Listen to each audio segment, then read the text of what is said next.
Hating a game is easy. Just take a look at what happened with this one or this one. Hot take, but me personally, I hate this one. These games suck. The story sucks. The gameplay sucks. Nothing about this is fun. With so many different ways to spend our attention, it becomes a battle of all these things competing for it. Whether we like it or not, our attention is a currency. The bright side is how you spend it is completely up to you. And all it can take is one reason for you to decide that you don't like something and you can put your attention elsewhere. The real beauty is, unlike an ex that won't stop calling you, you can simply ghost said thing and it's completely out of your life. I'm going ghost!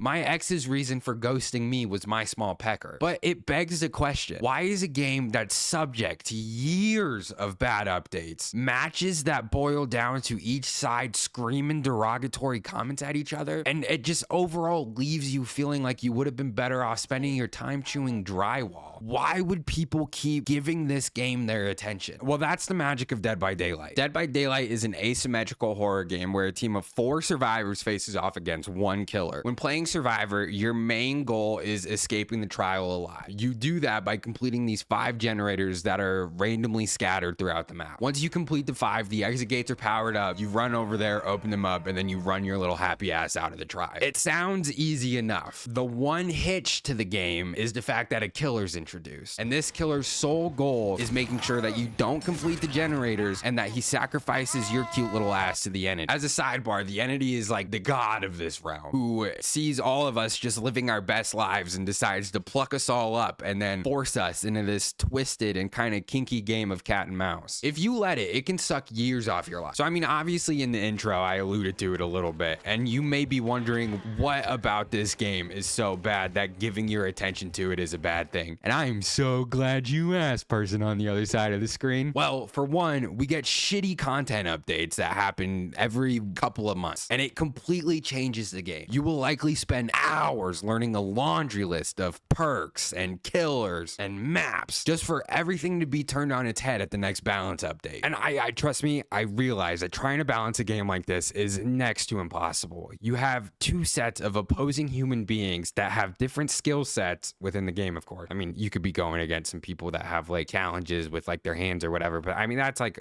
accessibility and that's a whole other thing. The long-winded gist is no matter what behavior does, they're never going to be able to appease everybody. And that's just a fact of the way that this game works. My biggest gripe came with patch 6.7.0. When I first started playing the game back in 2020, we had this amazing little perk called Dead Hard, which is an exhaustion perk. And I don't want to get too into the weeds of things, but no matter what build you end up creating in Dead by Daylight, typically you want to have an exhaustion perk. Dead Hard was the pit and a magical little guy back in the day. It was like a get out of jail free card that, if used correctly, could save your ass in countless situations. You could just activate it whenever you were injured and as long as you weren't exhausted. It was great. It was honestly the best time to be alive in playing this game. They changed it a couple times, but eventually patch 6.7.0 happened, and that was like the nail in the coffin. Now, in order for you to get value out of your perk, you have to be unhooked first and you have to be injured for it to be used. And I think this change totally fucking sucks. I know this was years ago, but I haven't been able to let it go. Me and DBD were in the off again stage of our relationship, so I feel like I really never got the chance to grieve properly. Now for this next bit, we're all gonna have to do just a little bit of self-reflection here, okay? And if you've never played Dead by Daylight, well then I guess you're safe. Here's a cookie. I frosted it with cum.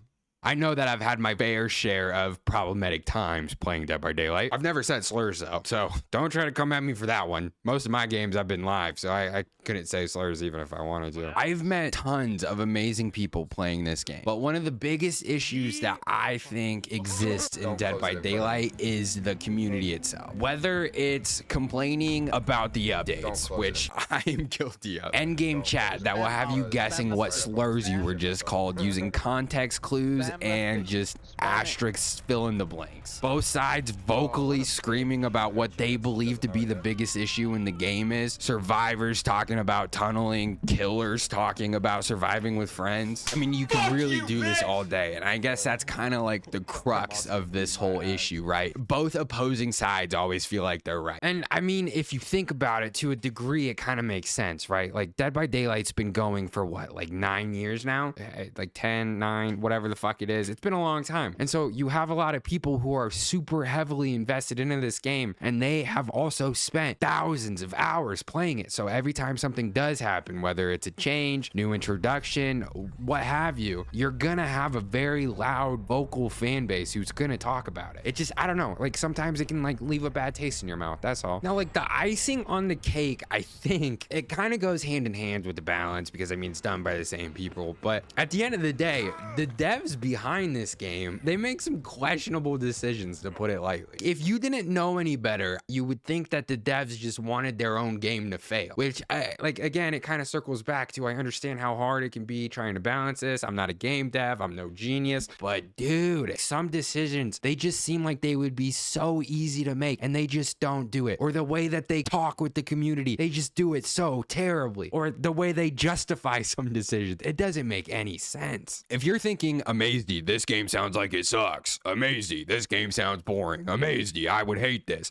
Why would anybody want to play it? Well, Cupcake, that is the question, isn't it? What keeps the people coming back? Well, Behavior is consistently adding new survivors and killers to the game, both licensed and original. This guy deserves a fucking award for some of the properties that he's managed to bring into the game. He has essentially created a horror fan's wet dream, which I am not a fan of horror, but I can appreciate. The list of licensed properties is honestly impressive, and it isn't just limited to the movies. You got icons like Albert Wesker, Chucky, Ghostface, and the survivors roster is just as stacked. I mean, they got Nicolas Cage, for Christ's sakes. Where the game really opens up is in the perks and the killer powers. Each killer and survivor come with a unique set of 3 perks. On top of the perks, each killer has a specific power. One killer may stalk you from the shadows, while the next killer is lobbing bottles of piss at you. And that's just 2 of them. When you have 41 killers and 48 survivors, the possibility of matches is literally freaking endless. The thrill of the game really boils down to this cat and mouse dynamic that has yet to be replicated, even though there's been attempts. It is a game that is so easy to grasp and understand, which allows anyone to get introduced to it. The caveat is that it is damn near impossible to master, because it is ever evolving and always changing. I mean, on top of the ever-growing roster of characters, you have to worry about the maps, the loops, the mind games. I mean, it's really just like this unique melting pot that, unfortunately for all of us, you can only experience while you're playing DBD. It has culminated in the moments, hours, hell, even years spent with friends. For me specifically, live streaming at twitch.tv/Amazy. Shameless plug. But the kicker is, playing this game with your friends is somehow divisive. If you have ever seen people streaming the game, I'm sure you've heard the rants. And while there's some truth to it, it does suck that this idea that playing this game with friends is an issue. When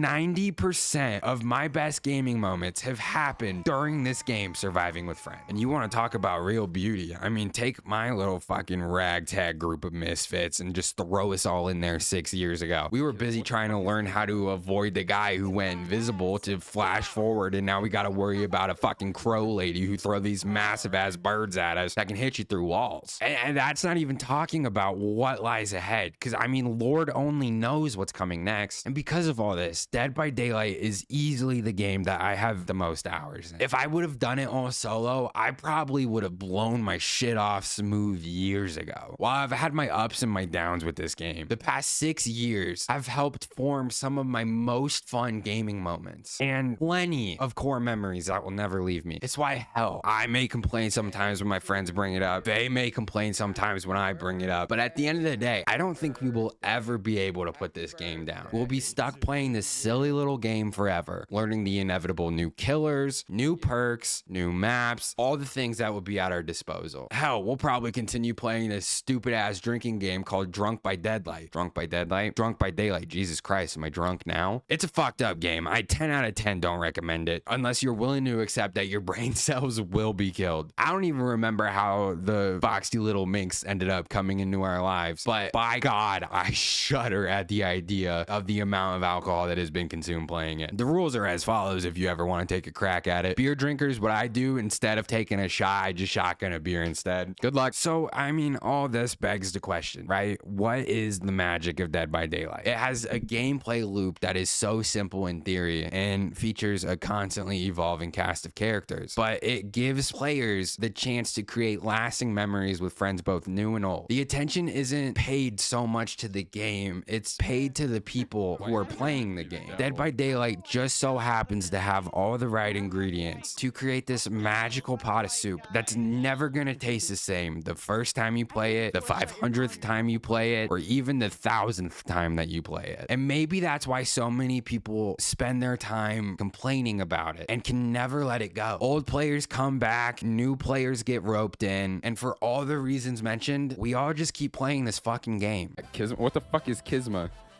Kiss my ass. Can't even spell jugular.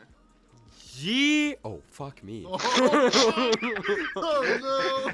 Alright, you know what? I'm done talking the rest of the night. Don't close it in front of me. Oh, what a bitch. I have a chance. She doesn't know it yet.